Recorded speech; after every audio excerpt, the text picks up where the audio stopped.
All right. So tonight we're going to be talking about global climate change. There's a lot in this chapter. So obviously we said it's going to be the main focus of your final exam. There's a lot to parse through because we're going to talk about atmospheric basics, and then we're going to talk about climate in general, and then the different ways in which we've seen climate change over the past couple of decades. So the first thing to know is that the climate system is really complex, right? It's multidimensional. It has all different interacting parts. So we already know these parts of the Earth system: atmosphere, hydrosphere, geosphere, and biosphere. And then when we talk about climate, we kind of lump all of our frozen water together as something called the cryosphere, just because ice, in many ways, it has a lot of important interactions with the climate system, so sometimes it's easier to describe those interactions if we have a name for all of the ice on Earth. So we might hear cryosphere. Truthfully, all of this is still part of the hydrosphere because it is all water, just in its frozen form. All right. When one part of the climate system changes, other components react, just as in any system. If you upset one portion of the system, you're going to see repercussions throughout the entirety of the system. Since the climate system is very complex and complicated, it makes modeling very challenging because it's kind of hard for us to predict all of the ways in which any change might impact the rest of the system. We're getting better at it than we used to be, but we're still not great at it. We have a lot of models predicting how Earth will change as climates continue to warm, and we're noticing that the observational changes that we're seeing are outpacing a lot of the models that we've created. So we're not great at it yet. And when we watch that video tonight, you're going to see towards the end of the video they kind of talk about this idea that we're sort of outpacing even some of our most like our least conservative models. So the ones that had the most extreme outcomes, we're like blowing past those. So it's not great when you hear about it, but we'll probably be okay. This image here is showing you some of the different interactions within the Earth system of climate. So there's a lot of things that will impact the climate in an area. That's going to include natural changes like changes in ocean circulation, fluctuations in amounts of sea ice available. Excuse me. Some changes to the composition of the atmosphere are going to be natural as well, like from volcanic eruptions. We know that can change the amount of gases that are present. It can change the amount of aerosols that are present as well. The amount of cloud cover and types of clouds can impact the climate at the Earth's surface. We can also have changes due to shifting of plates because, again, it can impact ocean circulation. And then, of course, human influences are going to be a really big one. So here we have burning of land. So for land use, we clear cut forests. We still engage in slash and burn agriculture even today. So we just burn down swaths of land if we want to use it for farming. So it's not really great when it comes to climate. Other human influences: development of large urban areas kind of impacts on climate. It creates something called the urban heat island effect, where cities tend to be warmer than their surrounding rural or suburban areas. And then, of course, our big one for humans would be also the burning of fossil fuels. So removing carbon-based material from deep in the earth and putting it back into the atmosphere much faster than it would have naturally occurred. So all of these changes are going to impact how much heat is retained near the Earth's surface. All right, the climate itself has a profound impact on a lot of geologic processes: weathering, flooding, mass wasting. All of those are going to be triggered or controlled by climate factors. So we know that weathering is more extreme in areas where it's hotter and wetter. So that's going to be climatic factors. Temperature and precipitation are the two factors that determine climate. So climate is going to affect rates of weathering. It's going to affect flooding, where it occurs, when it occurs, how devastating the floods are. And then we know it can be an impact for mass wasting as well, because we know that heavy rainfall can trigger a lot of mass wasting events. So that's going to tie in the climate as well. And then in turn, geologic processes like volcanism and mountain building and tectonics are going to impact the climate just as directly, just in the opposite way.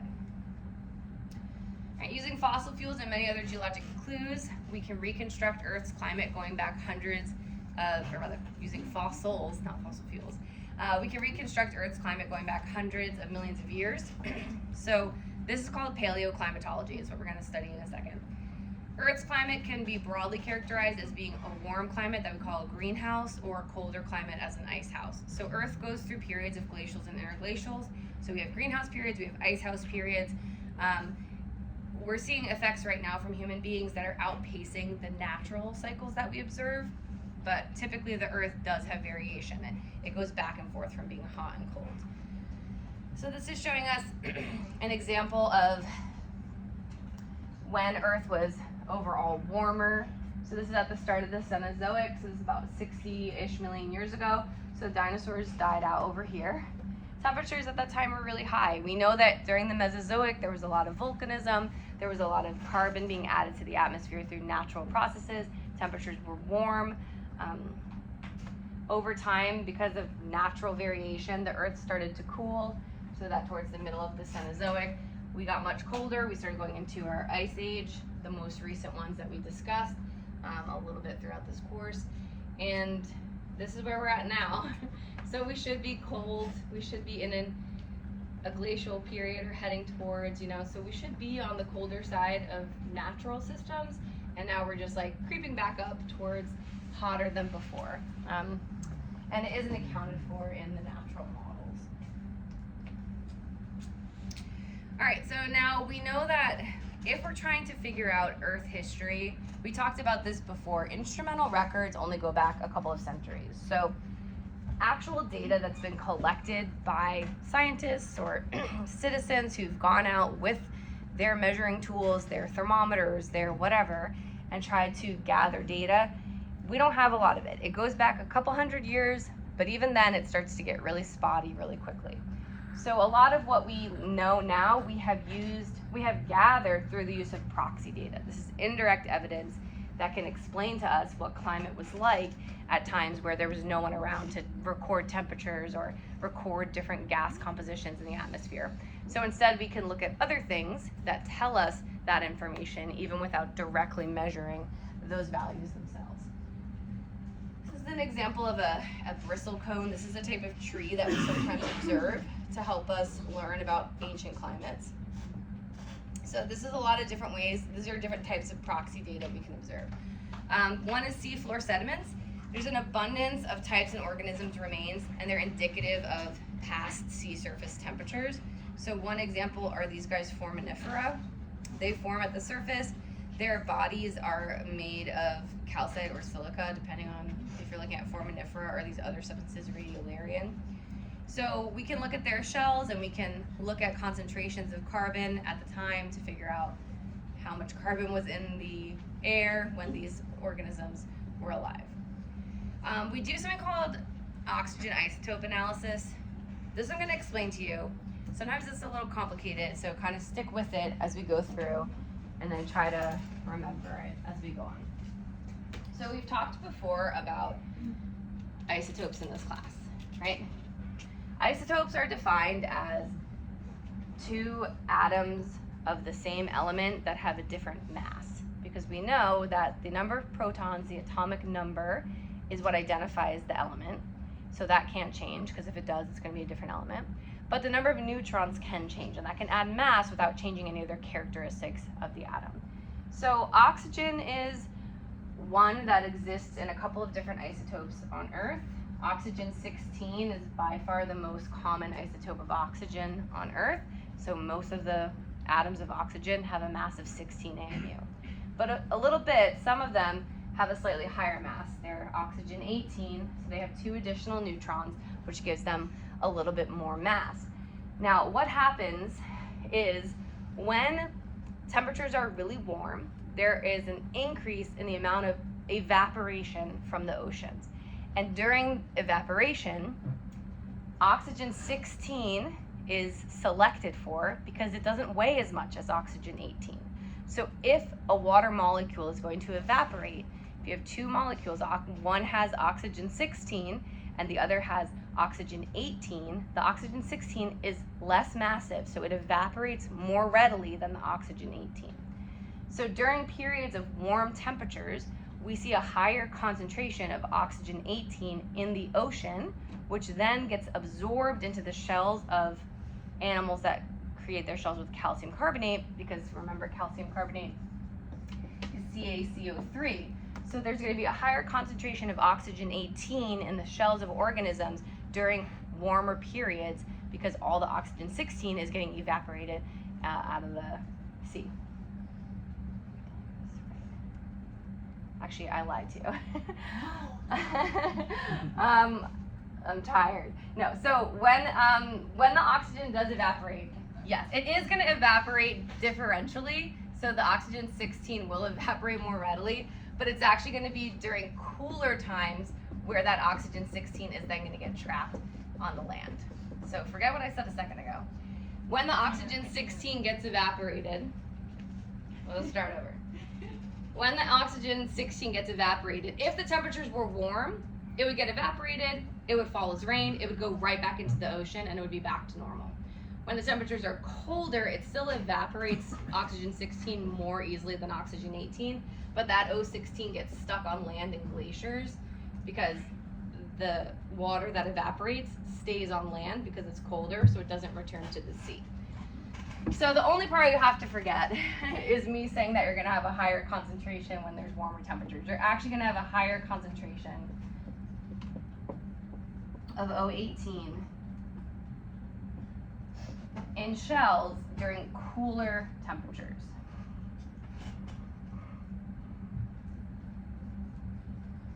Because it's always going to be true that more O16 is evaporated from the sea than O18, but when there's cold temperatures, that O18 stays trapped on land. It doesn't go back into the ocean.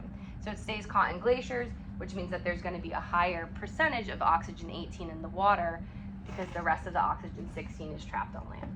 So higher percentage or higher concentration of oxygen 18 in shells during colder times. When the temperatures warm up, all of these oxygen 16 atoms that were stuck in these glaciers, that melt, and then that water goes back into the ocean and it resets the balance. So you have the concentration you would anticipate. There's always going to be a lot less oxygen 18 than there is oxygen 16, but it will just be a little bit more during glacial periods in the shells of the animals and a little bit less during warmer periods. So that's called isotopic fractionation. It just has to do with this idea that because the different isotopes have different properties, they get stored differently throughout the Earth system. Now, whether or not you're sitting here being like, that doesn't make any sense to me, I don't even understand the words she's saying, hopefully what that illustrates to you is how we can look at a seashell and figure out what the climate used to be. Because we can look at the chemicals that are present in the shell and then ascertain, okay, well, in order for this concentration of oxygen 18 atoms to be present, it means that the temperatures must have been colder so that most of the oxygen 16 got trapped on the land. So it's just one example of how we can reconstruct ancient climates with one piece of data. This isn't the only piece of data we use, but it's one thing that we can look at. All right, so that's our first one. Another thing that we can look at is ice cores. So I talked to you about ice cores before. When we talked about doing cross sections of the Earth, we said like when you take a core sample, you kind of drill into the ground and then you extract like this tube of sediment and you can open it up and you can see all the layers of Earth's history recorded. And we can do the same thing with ice. Drill into it, pull out a nice cylindrical tube of ice, and we can see a lot of things recorded in that ice. Some of that ice has been frozen for thousands of years. So we can look at the ice and see, okay, well, how much oxygen 18 is in here? How much oxygen 16 are in these water molecules that make up this ice? We can look at little air bubbles that are in the ice and we can suck out the air with a needle and then we can run it through a mass spectrometer and see exactly what the atmosphere was like when it got frozen into that bubble. We can also find other things like dust, volcanic ash, and pollen embedded in the glaciers. And since we know like about the rate at which the glaciers form, the depth at which we find the different particulates would tell us how old they are. We see dust and volcanic ash. It would indicate to us about how much volcanic activity is occurring. From that, we could extrapolate what the climates would be like. We can also look at the pollen, and certain plants are really only going to survive well in very specific climates. So if we find pollen for a plant that we know, oh, this plant only does well in hot, wet climates, then there must have been hot, wet climates around the world at the time that that plant's pollen was embedded in that glacier. If we find some other assemblage of plants that we know, okay, they only do well in these really specific conditions, okay, then those conditions must have been present at the time that all this pollen was collected. So it's just piecing it together piece by piece. Think of any time, any type of history that we do, if we don't have eyewitness testimony or instrumental records, we piece it together from the information that we do have. And we can paint a pretty complete picture even without actual hard data, so to speak, through use of this proxy data. Another one that you've probably heard of before is using tree rings. So every year that a tree is alive, it adds a new ring, new growth to its bark. The thickness and density of the rings reflects environmental conditions, how much rainfall was occurring, how much carbon was present. Trees are made of carbon, right? I don't know if you guys know that. There's this whole video, you may have seen it at some point, where they ask Harvard graduates, but what are trees made of? And they're like, they don't know. Most of them don't know the answer, even though they know photosynthesis. They're made of carbon. They literally take in carbon, and that's how they build their bodies. So if there's a lot of abundant carbon, trees are going to grow really well. And if there isn't as much available, they're not going to grow quite as well. So we can look back in chronology of trees, and we can figure out a lot of data just based on their rings. There's always going to be some seasonal variation in the thickness, but you can see even in this sample here, we see places where the trees, this is young growth, so it's always going to be a little bit bigger, but we see places where their trees rings are closer together versus wider spread apart, so indicating maybe they didn't have optimal growing conditions at this time, better growing conditions here, and we can just piece it back together from there. Other types of data include fossil pollen. Like I told you, it's some of our high resolution records of vegetation. So it really can tell us a lot because vegetation is very finicky. Some plants survive in any kind of weather. Other plants are really specific. Coral is sometimes referred to as paleothermometers. Corals are super sensitive to slight changes in ocean sea surface temperatures. So if you find a lot of coral, or if you see that coral population suffered throughout a certain period, you can kind of figure out almost exactly what the sea surface temperatures were, because corals are very sensitive.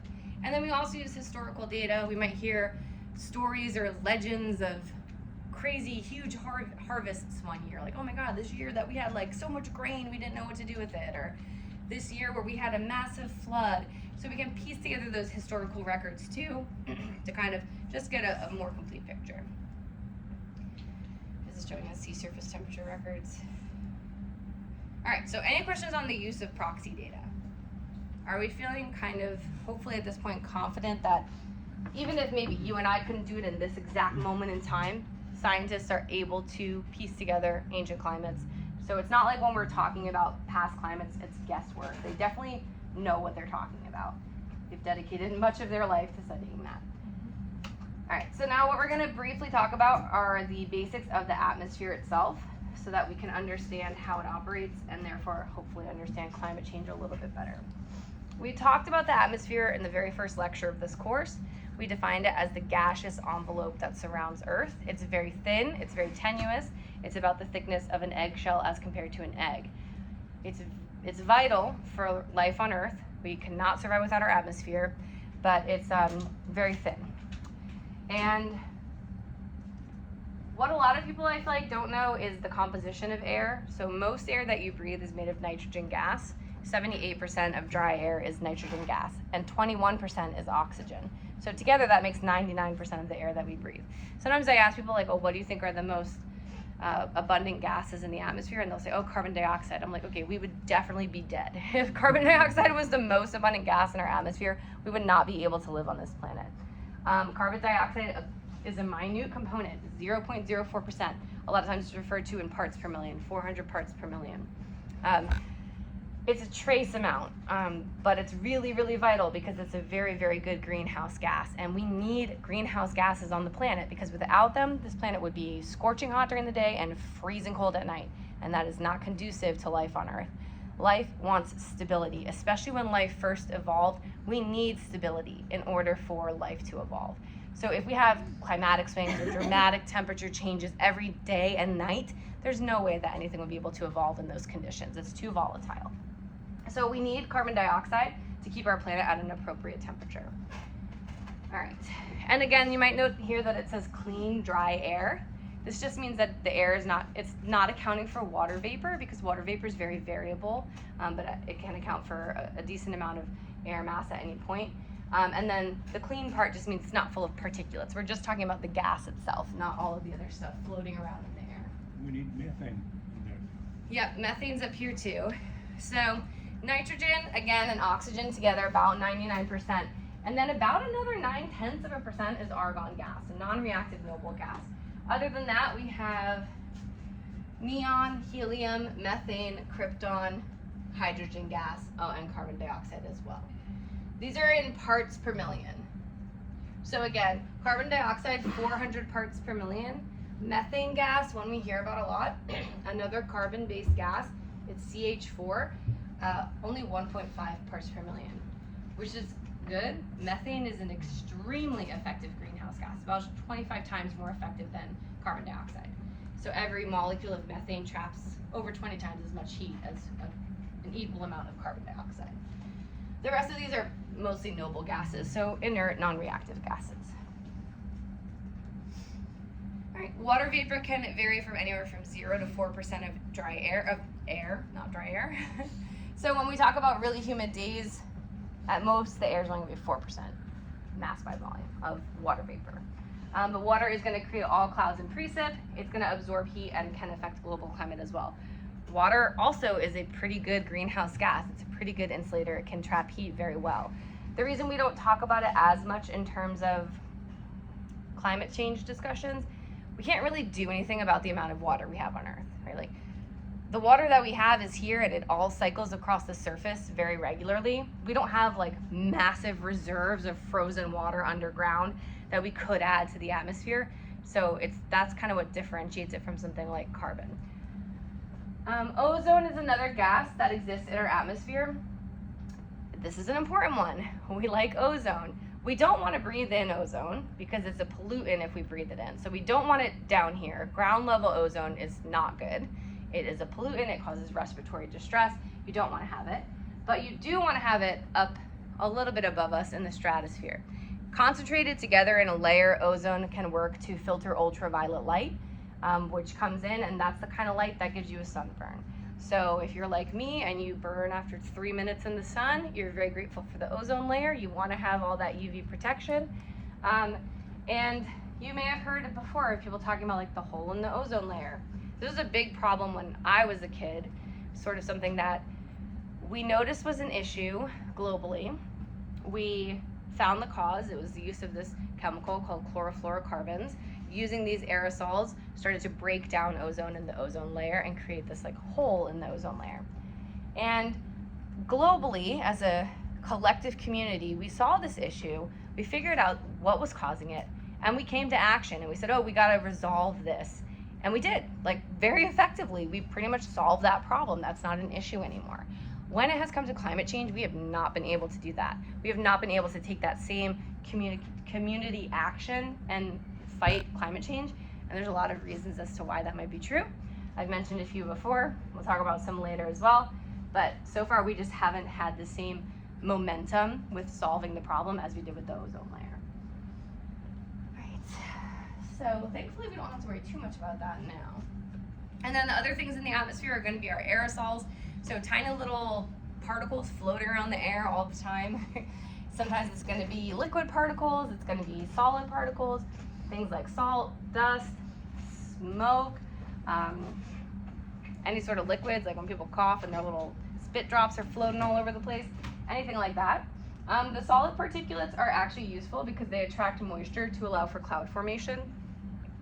Water needs something to condense around. So these little particles, they're called condensation nuclei. Water itself, it doesn't always know how to arrange itself to go from its liquid or its gaseous state back to liquid. So it needs like something to condense onto. So if those particulates are out in the air, then the water droplets can condense on them and then form a cloud and eventually come back to Earth. If aerosols are highly concentrated, they can block sunlight from reaching Earth. If there's like a huge dust cloud in the sky, or even if you guys recall back when the wildfires in Canada were affecting us like really badly here. I remember at that time I was on maternity leave with my son, So I didn't really go out of the house that much, and also didn't watch the news. So I was going out for something in the middle of the day, and I walked outside and I was like, what is happening? I'm looking around am I in a nuclear wasteland? There was no one else around. There was the sky was so hazy, the sun was bright orange, and I'm walking with my baby, should I be out here? What is happening? Because I just wasn't in the know. But you can see how much the aerosols, even coming from Canada, impacted us there. Yes. I even remember a time when there was I was out somewhere, I saw the most ironic thing where an old lady was in her car smoking a cigarette while there was smoke all around. Yes, and if you smoke cigarettes, that would be a huge impact to indoor air quality as well, which isn't ideally great. Dust storms here, showing how aerosols can plume in the sky. All right, so now what about the atmosphere itself? So there are 4 primary layers of Earth's atmosphere, and there's a few different characteristics that change as we increase in altitude from the Earth's surface. Now, some of them should hopefully be pretty obvious. Let's say this is the Earth's surface. Beautiful home, Earth. Right above the Earth's surface, extending to the ground, is the bottommost layer of the atmosphere. It's called the troposphere. So it's like this right here. Thin little layer. We're going to talk through all of these. This is where all the clouds and the precip, pretty much all the clouds, all the precip, all of the things that impact humans for the most part are here in the troposphere. That's where we live. Right above the troposphere, we have the stratosphere. Stratosphere is where the ozone layer exists, so we like it up there. Up above the stratosphere, we have this other layer called the thermosphere. Oh, actually the mesosphere. I am tired today. I remember my basic layers of the atmosphere. Okay, the mesosphere right here. And then up above that, we have what's called the thermosphere. Now, as we exist here on Earth, a few things are true if we move up through the atmosphere. Down here, look at how much atmosphere is on top of us. The whole thing is pushing down on us at all times. We're at the bottom of the dog pile. So air pressure is going to be the highest here because all the air is on top of us. If you were to jump somehow up to here, air pressure is going to decrease significantly. Most of Earth's atmosphere is concentrated very close to its surface. So if you jump even to this layer, you're going to have the vast majority of the atmosphere below you. It's very thin. So the atmosphere thins out really significantly the higher you get. So if you've ever gone to a higher elevation location, you might even start to feel effects of this. Human beings, we love oxygen, and we like to have the amount of oxygen we're used to, which for us down here at sea level is 21%. If we go higher into the atmosphere where the air is thinner, we're gonna feel less oxygen getting to us. It's gonna give us headaches, it's gonna make us nauseous. We're not gonna like it. It's not gonna feel good. Sometimes we get extra oxygen, like when you go to a casino and they trick you into thinking you're not tired by getting rid of all the windows and pumping extra oxygen in the air. And you're like, oh, I feel great. I feel revitalized. I feel like I could stay awake all night because your body's just like, wow, look at all this extra energy I have from breathing in this good oxygen. Sometimes I've seen weightlifters who breathe in supplemental oxygen while they're working out because it can help them build muscle mass. So we just really love it. And we feel it pretty easily. So the higher we go, the thinner the air gets. We know that for sure. Additionally, the pressure will reduce because the pressure is the weight of the air on top of us. So if the air is thinner, the pressure is going to go down. You have probably also heard, oh, the higher you get, the colder it gets. And that is true in some instances. But I don't want you to think that it's just the higher you go, the colder it gets all the way up. That's not true. Now, since human beings live in this section, the troposphere, the higher we get, the colder it gets. That is true. And that's because the thing that heats up the Earth is the Earth. What heats the air is the Earth. The Earth itself provides heat for air. So the Earth is what warms up the atmosphere. And you're probably saying, no, the sun warms up the atmosphere. Yeah, it does. But the way in which the sun warms the atmosphere is by giving us this radiation that hits the Earth, and then the Earth absorbs it and it re-radiates out heat. So the heat itself actually comes from the Earth. So as you move away from the Earth in the troposphere, you're moving away from your heat source, so it's going to start to get colder. But that's not true in every layer, and we're going to look at each one and see how that changes. This is a graph showing us pressure as it changes with altitude in Earth's atmosphere. So at Earth's surface, pressure is about 1013 millibars, 1013 millibars, that's sea surface pressure on average. As you climb up through the atmosphere, when you get to an altitude of just about 5 miles, so a little bit below the peak of Mount Everest, the air pressure here is only 314 millibars. So that means like 70% of the atmosphere is already underneath you. So if you get to the top of Mount Everest, you're like above most of the atmosphere. You're basically in outer space at that point. You're above most of the atmosphere. The atmosphere is all concentrated down here. 50% of the atmosphere's concentration is below less than 4 miles of height. So if you're able to walk straight up into the sky, you could easily walk 4 miles and you'd be above half of the atmosphere. So that's just to show you kind of how quickly this drops out. Up here, this is showing us in 1961, this guy, Captain Kittinger, he did a free fall jump, like a parachute jump from this height. And at the time that this PowerPoint was made, that was the highest free fall jump. It got broken later on, like Felix Baumgarten did his like really high jump. And I think even other people have done others since then. But at the time that this was made, Captain Kittinger in 1961 was the highest jump. And when he jumped from this weather balloon, he jumped out with his parachute, and he described it as like very surreal because the whole time he's falling here, he's like, it doesn't even feel like you're falling because there's no wind, because there's no air. So there's basically, you just feel like you're floating or suspended. And it's not until you really get to where there's more air that you start to feel air moving past you, which is wind. So that's when you start to be like, oh yeah, now I'm actually falling in a way that I can recognize as falling. Like he was still falling here, but he just didn't really feel it the way that we would normally feel falling. So that's just a little piece of history for you. Captain Kittinger jumped from there in 1961. It's interesting if you ever watch videos of it. He lands and they immediately stick a cigarette in his mouth because it's just like what they do at the time. So he did a good job there. Now this is showing us how temperature changes with with altitude in the atmosphere. So like I said, in the troposphere, that old adage is true. The higher you get, the colder it's going to get. So if you recall, we call that relationship inverse. So temperature and altitude are inversely related in the troposphere, and that's also true in the mesosphere. But in the stratosphere and in the thermosphere, it actually gets hotter the higher you go. In the mesosphere, or in the stratosphere, it tends to get hotter the higher you go because of the fact that the processes that create the ozone layer give off heat. So here you're moving away from a heat source, Earth, but then you're moving towards another heat source. So it gets colder, then it gets hotter. Then when you go into the mesosphere, it starts getting colder again because you're moving away from all the heat sources. And it gets really cold. These are going to be the coldest temperatures in our atmosphere. And then when you get into the thermosphere, it actually gets really hot, like thousands of degrees. But at this point, the atmosphere is so thin that there are so few air molecules to get hot that it doesn't really feel hot, if that makes sense.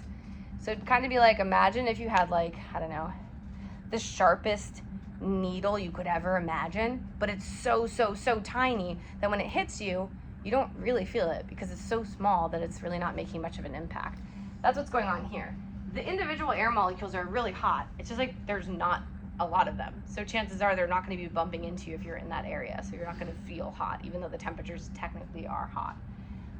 So that's how it changes. Now there is a pattern, so it's kind of hopefully easy to remember. If you have the 4 layers memorized, troposphere, stratosphere, mesosphere, thermosphere, how does the temperature change with increasing altitude? It goes down, up, down, up. So you can memorize that pattern. Temperature goes down, up, with altitude in the 4 layers. You probably need to know that for your test. On your exam, you'll probably be asked to identify some characteristics of these layers via like a matching. I'll show you like, okay, here's the 4 layers. Which one is this true for, this true for, this true for? So you're gonna wanna know some of the characteristics there. Sum them up here. Troposphere, bottom layer of the atmosphere. We live here. Temperature decreases with an increase in altitude. Weather occurs here. It's bounded on the top by the end of the troposphere, which is called the tropopause. Above that, we have the stratosphere. Temperature is constant till about 20 kilometers. Then it starts to go up, so temperature increases with altitude. Ozone's concentrated in the ozone layer within the stratosphere, bounded on the top by something called the stratopause. Above the stratosphere, we have the mesosphere. Temperatures decrease with height. Coldest temperatures in the atmosphere are here. And then we have the thermosphere. It has only a very tiny fraction of the atmosphere. Temperatures increase due to an increase in absorption of solar radiation, just getting sunlight more directly. And there's no defined upper limit. So I'm not going to ask you to memorize the different thicknesses of the layers, but just know that these are pretty small. Troposphere is really small. And the thermosphere, it doesn't actually have an end. None of the atmospheres have a defined end. They just kind of thin out more and more and more until you're so far into outer space that you start mixing with other atmospheres. Sometimes people call this sort of outside part the exosphere, but you don't have to call it that. There's just no real end. Just leaks off into space and then mixes with atmospheres of other celestial bodies. This is something called a radiosonde. So just so you can see the very high-tech equipment that is used by climate scientists around the world. This big guy here is a weather balloon. You may have heard of them before. There's been like people in Earth's history who've decided they're gonna like fly in a lawn chair, so they tie a bunch of these balloons to a chair and then they float around or do whatever kind of crazy things they want to do. What they're designed to be used for is to carry this very high-tech box here called a radiosonde, which is an instrument package. So inside of this box, there's all kinds of different instruments: thermometer, anerometer, barometer, whatever, measuring temperature, wind speeds, air pressure, and they tie it to this balloon, and then they let it float up into the air. And then it floats around, collects its data, eventually pops, and it falls back to Earth. And then they get in their truck, and they follow the GPS to find wherever this thing is, and they collect it, and then they measure all the data that they've recorded. Now, as computer modeling has gotten more sophisticated, we can get a lot of data in real time, but this is how it's been done historically. We just send up our packages and say, okay, go measure the air, and then the package floats up in a balloon. Obviously, you can anticipate it's not a very precise science. You can't like control exactly where the balloons go, but they'll give us information about what the climate is like in that area. All right. So now what we're going to talk about is heating the atmosphere. So use some more diagrams here. So in order to understand how the atmosphere is warmed, we need to know a little bit about the electromagnetic spectrum. So the sun itself emits electromagnetic radiation in the form of rays or waves, as does everything in the universe pretty much, except for like black bodies. As an object absorbs radiation, molecule movement increases, causing temperature to increase. The key difference among electromagnetic radiation is the wavelength of the waves. So we emit electromagnetic radiation. That table emits electromagnetic radiation. The sun emits electromagnetic radiation. The difference is the wavelength and frequency of those waves. Human beings, do you guys know what kind of light we emit? If it were pitch black in here and I wanted to see you, how might I do it? What would I have to wear?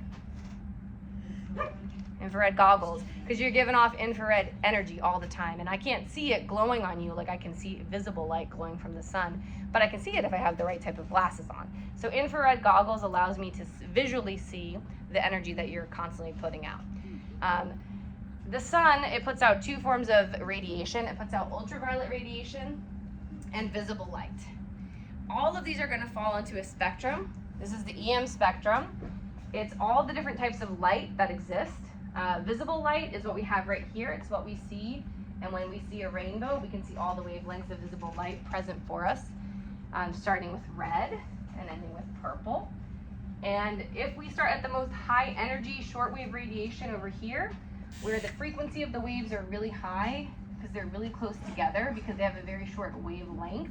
The wavelength is the measurement between two crests or two peaks of a wave or two troughs. So the wavelength, when it's shorter, it means that the frequency is high, the energy is really high. A lot of waves are coming to you within a very short period of time. The highest frequency wave we have are gamma rays. hear about them in comic books. You get hit with some gamma rays, you're like turns to the Incredible Hulk. Truthfully, you get hit with gamma rays, you're just gonna die of radiation poisoning. So they're not really as glamorous as they might have you believe. X-rays, again, we know they're dangerous. You don't want to be exposed to X-rays. If you're pregnant, they don't even let you get an X-ray. And if you're not pregnant and you're injured, they'll give you an X-ray. But they're like, they leave the room, right? They're like, put on this stuff, and I'm gonna go somewhere else while I take this picture, because exposure to X-rays can also lead to radiation poisoning. Yes. It's actually funny because like in the Victorian eras and such, when they first started discovering these, they used to have like X-ray parties when they would take pictures of like this stuff because it was a marvelous thing. Yes. It's like the things we always do, like, oh, look at this cool new thing, and then we're like, oh my gosh, this was bad for us. It's probably like what will happen with AI stuff, I feel like, but I digress. So, ultraviolet rays, those are going to be right here. UV, again, same thing, right? When you go outside and you don't have sun protection on, you're going to probably get a sunburn. Even if you have a darker complexion and you don't typically burn, you're still getting sun damage to your skin. Every person should wear sunscreen every time they go out in the sun. Whether your skin is white or any other shade, you need to wear sunscreen when you're going out in the sun because you're damaging your cells. Ultraviolet radiation is just like these other forms of radiation. It can cause cancer, it can cause premature aging of your skin, damage to your skin, and the more you're exposed to it, the more likely it is that you're going to suffer ill effects from it. So you want to protect yourself anytime you're out in the sun. After that, we have visible light, and we see it in all these different wavelengths.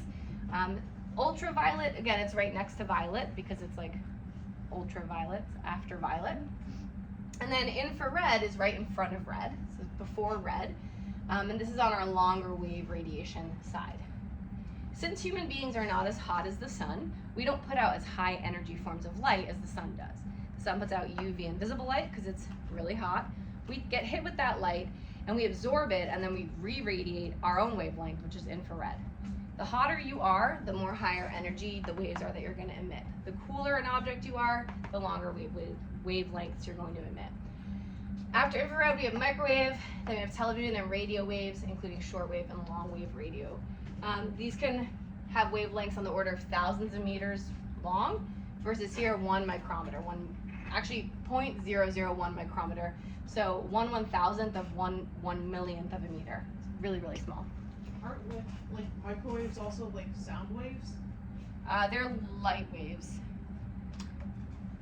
All right, so now there's these laws that are called radiant energy laws, and they say a few things.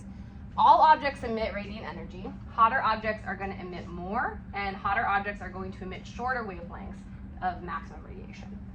Objects that are good absorbers are also good emitters. So if you're good at putting it out, you're good at taking it in. However, the atmosphere is a little selective in this process. So when it comes to heating Earth or heating the atmosphere, we're going to look at this on a picture on the next slide, but imagine you have 100 sun rays coming out from the sun. Solar radiation is just the fancy name that we give to sunlight. So we have 100 beams of sunlight coming towards Earth. 50% of that is going to pass through the atmosphere, hit the Earth's surface, and be absorbed by the Earth. Another 20% is going to be absorbed by clouds and atmospheric gases. And then 30% is going to get reflected back to space. So if 100 beams of light hit us, only 70 are really impacting us, 30% are going off into space. This reflectivity, the measure of how reflective a surface is known as its albedo. So Earth's overall average albedo is about 30%. So 30% of the light that hits us gets reflected back. I love this picture, it always reminds me of ramen noodles, but you get the idea. The waves here, they're making it through the atmosphere, they're hitting the Earth, they're being absorbed by the Earth, they're eventually going to be re-radiated as heat. Over here, some of the light is being absorbed by the atmosphere, and then some of it is being reflected back into space. 5 from the land, 5 from the atmosphere, 20% from clouds, whatever it is, ultimately 30% reflecting back to space. That's why it looks so like impressive when you see like the Earth from the moon or something like that. Yeah, it shines like as if it were creating its own light, but it's not really, it's just reflecting light out. Now, albedo is highly variable, and again, you've probably experienced this yourself. I remember when I was in college in Nevada, I was like talking to someone about how everyone has white cars out there.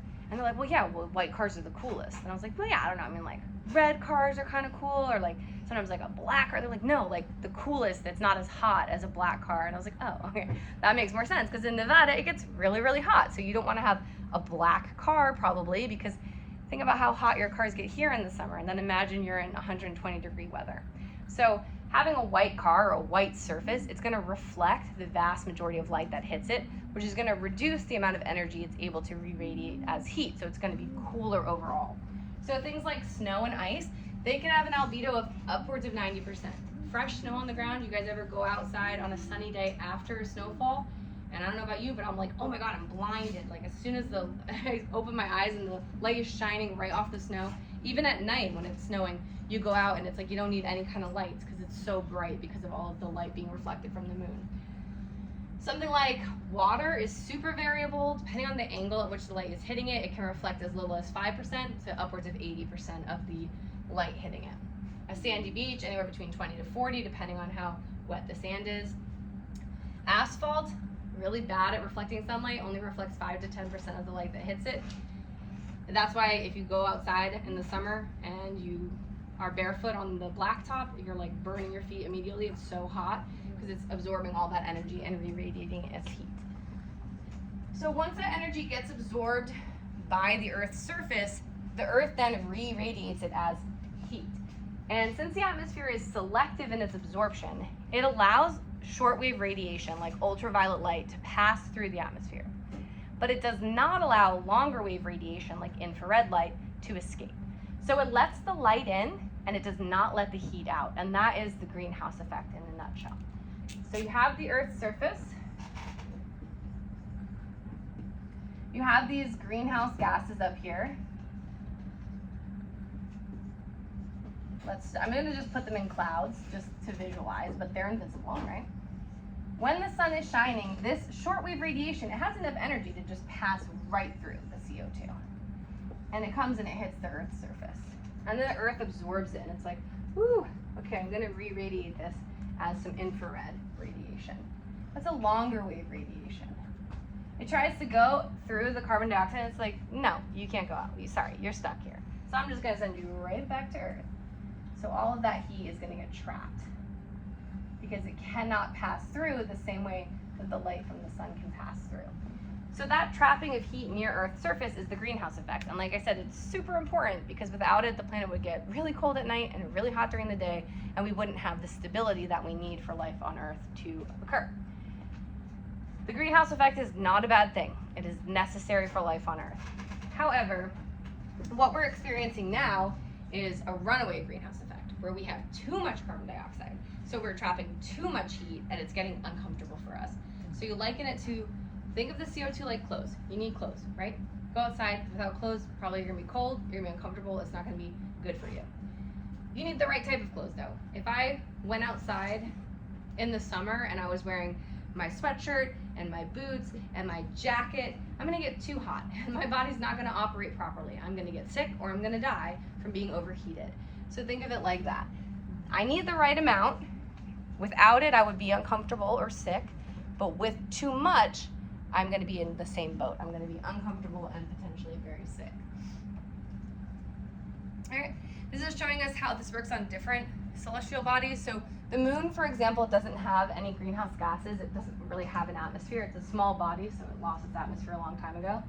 So during the day, sunlight hits the moon's surface, the moon absorbs it, it re-radiates it as heat, so it would feel nice and hot in the sunlight. But then the second you step into shadow or places where there's no light hitting, or at night, or when you're on the side of the moon where there's no sun shining, it would be very cold because there's nothing to trap that heat, so the heat just escapes back into space. Here we retain the right amount, hopefully, keeping the Earth comfortable for us, for human beings. And then we have here Venus. Venus is the hottest planet in our solar system. It's carbon-based atmosphere, so almost entirely carbon dioxide in its atmosphere. It's probably hard for you to read, but it tells us that surface temperatures hit about 523 degrees Celsius, about 941 degrees Fahrenheit. So obviously not a place we could live, like as hot as a pizza oven basically. So really, really hot surface because there's so many greenhouse gases on Venus. Venus is sometimes called our twin planet. We're very, very similar in structure to Venus. We just thankfully don't have quite as much greenhouse gases as they do. I've heard it also rains diamonds on Venus. No, that's Neptune. Yeah, further out. All right, plate movements now can cause natural climate change. We talked a little bit about this when we talked about those Milankovitch cycles with glaciers, but just to remind you, there are variations in Earth's orbit. Those are called the Milankovitch cycles. They include eccentricity, which is the changing of Earth's orbital path, so from more circular to slightly more elliptical. Obliquity, which is going to be the changing of the angle at which the Earth is moved away from the ecliptic or from the plane in which we orbit the sun, and then precession, which is like the wobbling of Earth on its axis. So all of those can cause variations in climate naturally. We do see climatic changes. Volcanic activity can, of course, cause variation in climate. We talked about this when we learned about volcanoes. We talked about this eruption of Mount Tambora in 1815, the year without a summer, because all of this ash and dust blocked out sunlight, and then it didn't allow for proper vegetation growth because there wasn't enough light. And it wasn't warm because it was cooled off by all those aerosols. Ash from Mount St. Helens in 1980 fell out of the atmosphere pretty quickly, so therefore it had a negligible effect on global temperatures. In order to have an impact, they need to stay in the atmosphere a little bit longer. Since the Earth's troposphere contains most of its weather, if an eruption from a volcano is so big that it extends out into the stratosphere, it's harder for the atmosphere to wash out those particles. If the particles stay within the troposphere, rain and snow will occur and pull down all of that material and wash it out pretty quickly. But once it breaks past the troposphere, it can stay for like a long time. It can get trapped up there. Sulfuric acid droplets can also occur as a result of volcanic eruptions, because one of the gases that are output by volcanoes include sulfur dioxide, which can mix with water to create sulfuric acid, and then that can reflect solar radiation. In this instance, they lowered global temperatures by about 0.5 degree Celsius, which doesn't always sound huge, but it's pretty substantial. All right, this is just showing us some of those graphs. The Cretaceous period was one of the warmest in Earth's history. We had extensive volcanism, increased atmospheric CO2. The Cretaceous was right at the end of the Mesozoic, right before the extinction of the dinosaurs. Another thing we sometimes hear about are like sunspots and solar flares. I hear people talking about like sunspots a lot when they discuss climate, or at least I used to. Truthfully, there's no long-term variations in solar intensity that have been measured outside of the atmosphere. The sun is a very stable star. The sun that we orbit, it's been alive for like 4.5 billion years. It's pretty much smack dab in the middle of its life cycle, and it's very stable. It puts out pretty much the same amount of sunlight all the time. So any variations that we observe on Earth, it's not like, oh, there's a different amount of sunlight coming to us. No, the same amount of sunlight is coming. It's just like, are we reflecting more back? Are we absorbing it differently? But the sun itself is very stable. So even though we see these magnetic storms on the sun, and sometimes people try to say, okay, is there some sort of relationship between climate change and all this increased solar activity? But we haven't observed that in any way that's been meaningful. Sunspot cycles typically occur every 11 years. In order to establish climatic data, you need a minimum of 30 years worth of data. So typically those changes are too short-lived to really have an effect on global temperatures. So this is showing you like number of sunspots annually as compared to, or just the total number of sunspots recently. Like it's been pretty much the same cycles that we've seen for a long time. All right, now human beings have been modifying the environment for thousands of years. Ground cover's been altered significantly through fires, whether intentionally or unintentionally set, and overgrazing. This results in changes to Earth's albedo, evaporation rates, and surface winds. So by changing the structure of the land, we impact the way in which the climate and the land interact with one another.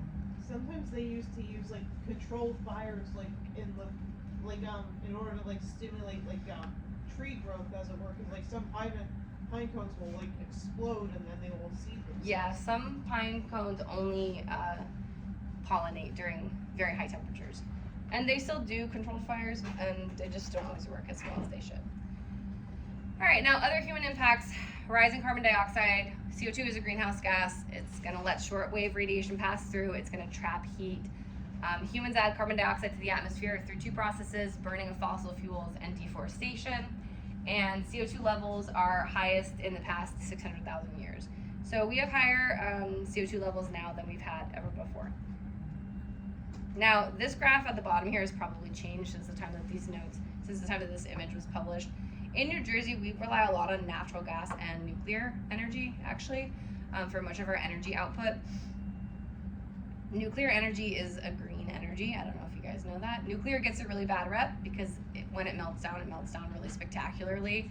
But truthfully, it's renewable. It's very green. I mean, it's not renewable in the sense that you can't remake some of the cores, but it's like zero emissions. So it doesn't have any negative climatic impacts unless you have a meltdown, which as technologies advance, hopefully we can minimize those risks, because pretty much every nuclear disaster is operator error. So if we can avoid that, then we're in good shape. And it's kind of crazy. I don't know. My partner, he was a submariner for a while. He was a nuclear submariner. So his job was to run the nuclear systems on the submarine. And it's like they would make them work these like 36-hour shifts or something. It's like, why? Like, why would you give that job to those people? Like, why would you give people with that job these kinds of really hard working conditions if they have to be vigilant that whole time so you don't have something crazy happening? All right, this is showing us monthly CO2 concentrations. You actually looked at this in like your very first lab in this class. You looked at some information about CO2 concentrations. So again, you can see this is pretty old graph. I should probably update some of these images because we're all well into 2025 now, and this is ending prior to 2020. But you see that there is variation seasonally. Every year the Earth, like they say, takes a big breath in and lets a big breath out, and it's just because of seasonal variation. There's a lot more land in the northern hemisphere, so during our winter, plants are not undergoing as much photosynthesis because the leaves fall off the trees. They're kind of in their resting state. So there's more carbon dioxide in the air because the plants aren't taking it in. And then in the spring, the plants are like waking up and they're like, and they breathe all that CO2 in, and then the amount in the atmosphere drops. So every year we see seasonal variation up and down. That's normal. And then this black line is the trend line. So this is showing us seasonally corrected data. So on average, what are the amounts? A pretty significant increase since the 1960s, and we're well over 400 parts per million today. So just trending upwards. Tropical deforestation. In the video I'm going to show you, they're going to let you watch some slash and burn agriculture that takes place in Sumatra. Kind of still happens today. Intentionally set fires, burn down rainforests in order to allow for palm oil production. So we'll watch that. This is a pretty famous graphic as well, showing us 650,000 years worth of atmospheric CO2. So, not the whole Earth's history, but within the last almost million of years. Obviously, all of human history is recorded in here. All of, modern human history. So we have a variation, but nothing like what we see today. Just way higher. It's similar to what's the hockey stick. It goes way up above. So this is something we never saw higher than this amount, and then now we're up here and trending upwards still. All right, global temperatures have increased in response to increased atmospheric carbon dioxide. Global temperatures are increased almost actually at this point more than 1 degree Celsius in the past century. And I don't know if you've noticed this recently, but pretty much like the top 10 warmest years are within the past 10 years. So every year they're like, oh, 2017 is going to be the warmest year on record. Oh, 2016 was the warmest year. And it just keeps being the warmest year on record. It's like, okay, why are we even keeping this record at this point? Obviously, it's just going to keep getting warmer every year at this point. Temperatures are expected to continue to increase, and the amount of increase depends on how much greenhouse gases are emitted. The video we watched, they do a really good job explaining what's going to happen as we hit these different thresholds. And I think it's a bit of a call to action. It's kind of scary to think about how even these very small changes, like in the video, we're going to see this guy and he's going to say, if we hit 2 degrees of warming, we're going to push the planet beyond the ability to reasonably feed everyone that exists on this planet. Because when it's too warm, plants can't grow properly. If you can't produce agriculture, you're not going to have food for the people who live on Earth.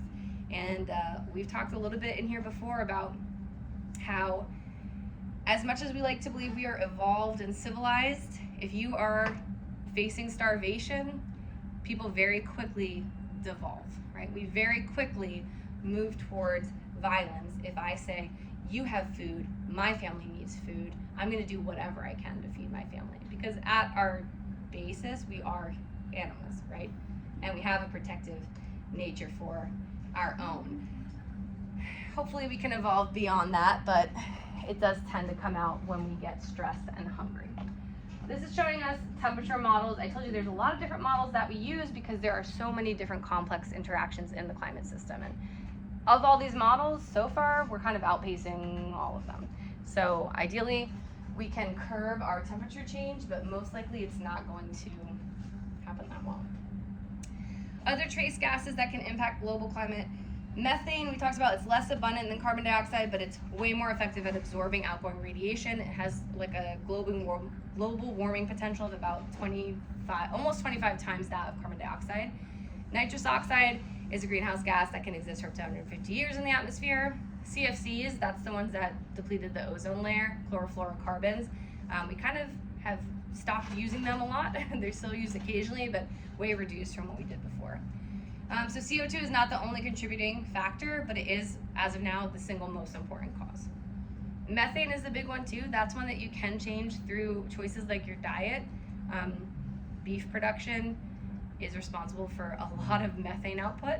So if you could switch to another animal protein, or even better, vegetarian or vegan diet, you could do a lot to combat climate change. And I say that as a meat eater. I know we can't all do it. I haven't been able to do it. I know it would be better if I could be a vegetarian, but I haven't yet been able to make that commitment to the earth. All right. This one just is a reminder of how our aerosols can impact the earth.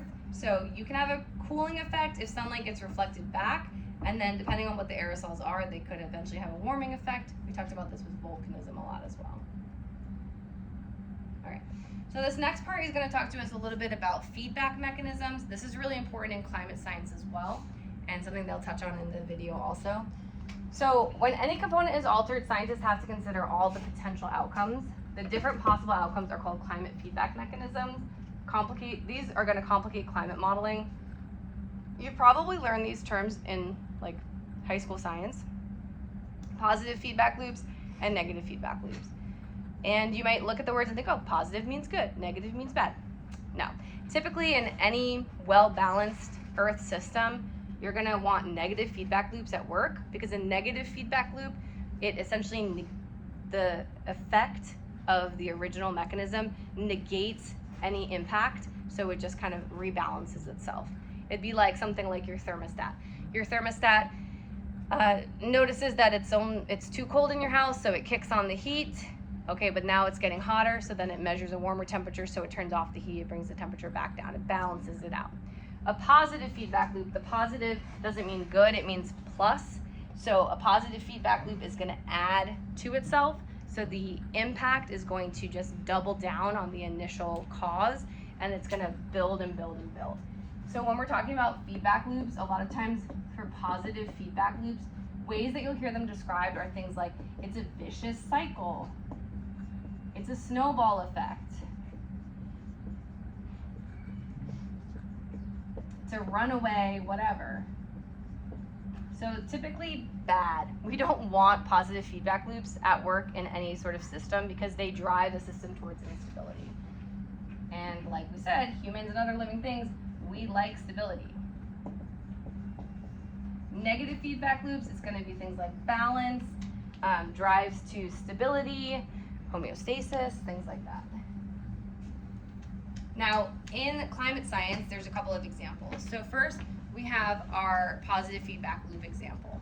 Again, this is a change that is going to reinforce the initial change, creating that snowball effect. This one is saying warmer temperatures at higher latitudes can cause sea ice to melt, which then gets replaced with lower albedo ocean water, which increases solar radiation absorption, which increases temperature, which melts more sea ice, which increases absorption, which increases temperature, which melts more sea ice. So you get more and more and more and more. So the system never gets back to balance. It just goes on and on and on. So a little bit of ice melts, it reduces albedo, increases the amount of light being absorbed by the dark ocean surface makes it hotter, makes the melting occur more rapidly, melts more ice, reduces the reflectivity, on and on and on. In climate science, we call some of these positive feedback loops tipping points. Tipping points are thresholds that once crossed, we really can't get back from. Imagine it's like going over the edge of the waterfall.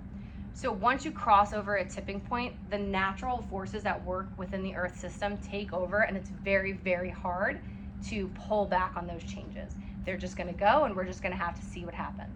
So our job right now is to recognize where are those tipping points and how can we stop the system before it's driven over the edge of that cliff. Because once it is, we just have to see where the chips may lay. Negative feedback loops are going to be the opposite. So whatever change occurs, it's going to produce a result that negates the initial change. So it balances it back out. This one tells us an increase in global temperatures can increase evaporation, which increases cloud cover. The clouds then reflect sunlight, which cools down the temperature and brings the system back to normal. Computer models of climate we know are important, but they are imperfect. We're getting better at computer modeling. We're still not perfect at it. We see it even with weather. We can't accurately report the weather half the time, right? The atmosphere is really complex. It's hard to predict. It's hard to know how to track or expect where storms are going to lead. Climate is much the same. This is showing us a model of natural factors only are in the blue. That's what we would anticipate climate changes to be if there were no human influence. If we add in human influences, we see what's in the pink. And then if we look at observational data, we see the black line. So obviously we're seeing that there is an impact from humans that is above and beyond the natural causes of climate change. All right. So we cannot know exactly what's going to happen, but we have ideas about what might happen. And we know that it's going to be different everywhere. We've called global climate change such for a long time, but it was called global warming for a really long time prior to that. And because of the sort of misnomer, people would use it as a way to undermine the science. Oh, global warming, it's so cold out today. Oh, it snowed last week, it's global warming. It's like, okay, yeah, because that's not what it means. It doesn't mean hotter everywhere all the time. It means average Earth temperatures are hotter. What that looks like in any given location is going to be different depending on the climate that's already present in that location. Sea level rise is another consequence of global warming. We talked about how a lot of Earth's water gets trapped on land in glaciers. When glaciers melt, they are going to add to sea level rise. Sea level rise is not driven by the melting of icebergs or sea ice, right? If you have a glass of water and it's filled all the way to the brim with ice water and the ice melts, it doesn't suddenly overflow the glass, right? Because ice is going to displace some of the volume in your glass. So sea ice melting wouldn't cause sea level rise. But land ice melting and going back into the sea, that does create sea level rise. Thermal expansion also occurs because we know water is like a really weird substance. It gets bigger when it's colder, but there's a certain threshold during which water will expand as it's warmed in its liquid form. And that thermal expansion means not only are we putting more water in the ocean, but the water we have there is actually just taking up more space than it did before. So sea level rise is a huge issue, especially for us here on the east coast of the US. We have a really low-lying coast, so we're going to be impacted a lot. That's what this is showing. Gentle sloping here, like this is the kind of coast we have here in New Jersey. So even a small shift in sea level rise can cause a significant shoreline shift because we're really close to sea level. Like we have a house in Seaside in my family. If sea level rise, like that whole island's underwater. It's a very, very small island and it's very close to sea level. It's at sea level, obviously. We build up our dunes to try to protect us, but they're going to be underwater pretty quickly. And then if you're on a more rugged coast, like on the west coast of the United States, you have a much more steep cliff faces here into the ocean. There's going to be the same amount of sea rise is only going to move the shoreline a little bit because the shore is just up higher. It's going to be harder for the sea to impede on that area. Arctic sea ice has declined about 13% since 1980 or so. Thawing permafrost is another huge issue that we have because permafrost has a lot of methane trapped within it. So when the permafrost melts, it releases that methane gas. Methane gas warms the atmosphere, causing more permafrost to melt, releasing more methane gas, causing more permafrost to melt, so on and so forth, a positive feedback loop that enforces that change. This is showing us a reduction or a change in plant growth. So we're getting a lot more plant growth in the Arctic and a lot less permafrost. And this is showing us our glacial minimums and maximums. They're going to talk about this in the video as well. This is showing some Siberian lakes. This is another huge issue of global warming. This is ocean acidification.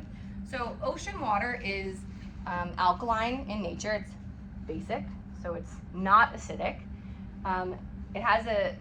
Typically it has a pH of like an 8.4 or so. So it's over here on the alkaline side. And neutral is 7. So this is the acidic side.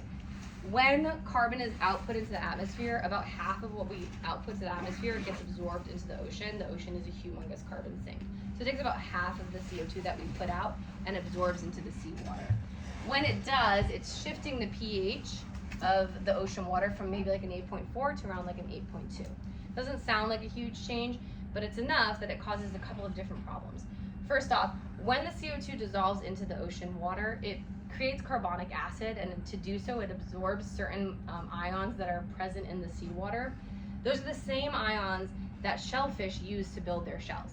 So the shellfish are like in the water, they're trying to build their shells, but this CO2 forming carbonic acid has taken up all of the ingredients that they need. So they're like, oh man, so they're running around trying to get the stuff that they need, and they can't get as much. So they can't build shells that are as strong. And then it's compounded by the fact that now they're sitting in a more acidic solution than they're used to. And what happens when you add acid to calcium carbonate? It fizzes up and it disappears because it's very, very susceptible to even weak acids. So even though the ocean is not acidic, it's more acidic than it used to be. So the animals who are adapted to live there in like 8.4 pH, when they're now in a more acidic pH, their shells start to dissolve or weaken. So clams and other mollusks, they can't build their shells as effectively, and then the shells that they do build are going to be damaged from being in acid or more acidic solution. So that means that they can't grow to be as big, and that means that the fish that rely on those as a food source can't grow to be as large, and we get reduced amounts of seafood for us to consume. Overfishing is already a huge problem in the world today. And you might think, oh, I don't care because I don't eat seafood, but there's about 1 billion people on Earth who rely on seafood as their primary source of protein. So it goes back to that whole when you get hungry, you get angry kind of thing. Even if you don't eat seafood, people eat seafood, and if we have 1 billion more hungry people on the planet, that's going to be a big issue for us to have to address because we've got to find food for them somewhere. So it's showing us in Hawaii, we have a big observatory in Mauna Loa, so we're looking at the CO2 concentrations, and then on the bottom we see the change in ocean pH at that same area. And then lastly, we have this potential for surprises. Like we said, due to the complexity of the Earth system, we just never know how a change might pop up that we have literally no way to expect or account for. It's unlikely because we're pretty good at making predictions, but like human pride has sort of caused us to have a lot of failures that we didn't see coming because we thought we could predict what would happen. So we have to remain open-minded that there are other things that could arise that we did not predict and could potentially be very damaging for us. All right, any questions for climate change? I know it's a long lecture. So the key takeaways for this one, you're gonna need to know your atmospheric basics, so knowing some of your compositions of your gases. You're gonna need to know facts about the different layers of the atmosphere. You're gonna need to understand the greenhouse effect, and then you're gonna need to know some of the ways we reconstruct our past climates and how human activity has influenced some of those changes. Good? Okay. So right now,